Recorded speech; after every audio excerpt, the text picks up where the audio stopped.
যার কোনো অবদান নাই, যার কোনো অবদান বাংলাদেশে গণতান্ত্রিক আন্দোলনে নাই, এমন এক ব্যক্তিকে উপদেষ্টা মন্ডলীর সদস্য করে বাংলাদেশে যে বিতর্কের ঝড় উঠিয়েছেন, সেই বিতর্কের ঝড়ের সাথে একত্রিত হয়েছে ছাত্র বৈষম্য আন্দোলন।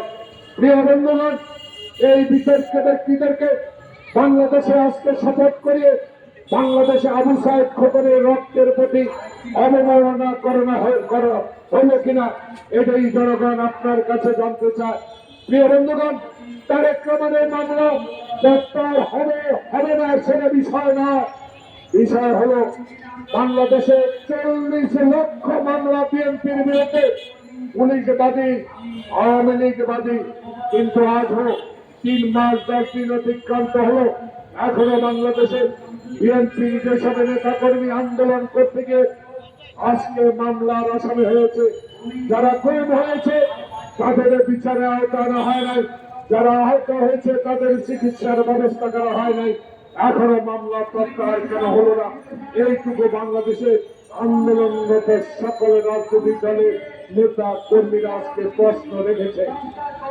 প্রিয় বন্ধুগণ, আমরা দেখেছি শহীদ জিয়াকে নিয়ে যারা সংসদে দাঁড়িয়ে অমূলক কথা বলেছে, যারা খালেদা জিয়াকে বিনা কারণে সাজা দিয়ে 5 বছরের অধিক জেল খেটিয়েছে, আজকে তাদের উদ্দেশ্যে আমরা বলতে চাই, শেখ হাসিনা নাই, কিন্তু শেখ হাসিনার প্রেতাত্মারা বাংলাদেশে এখনো বহল তবিয়তে আছে। এদেরকে অপসারণ না করলে আপনাদের বিরুদ্ধে ষড়যন্ত্র শুরু করেছে। শুনেছি ট্রামের নাম উল্লেখ করে মিছিল করবে 10 তারিখে।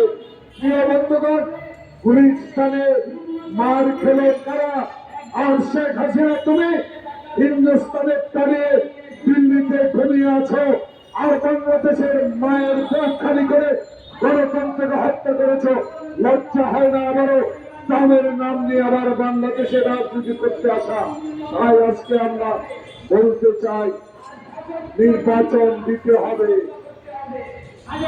নির্বাচনে রোড ম্যাপ দিতে হবে, নির্বাচনের তারিখ ঘোষণা করতে হবে, তারিখের ঘোষণার সাথে সাথে সংস্কার করে আমরা তো আপনাকে সমর্থন দিয়েছি। আবার ষড়যন্ত্র যদি আপনার বিরুদ্ধে কেউ করে, রাস্তায় থাকবে তারেক রহমান, তার দল।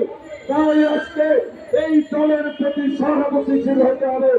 এই দলের মামলাগুলো আপনাকে অবিলম্বে প্রত্যাহার করতে হবে।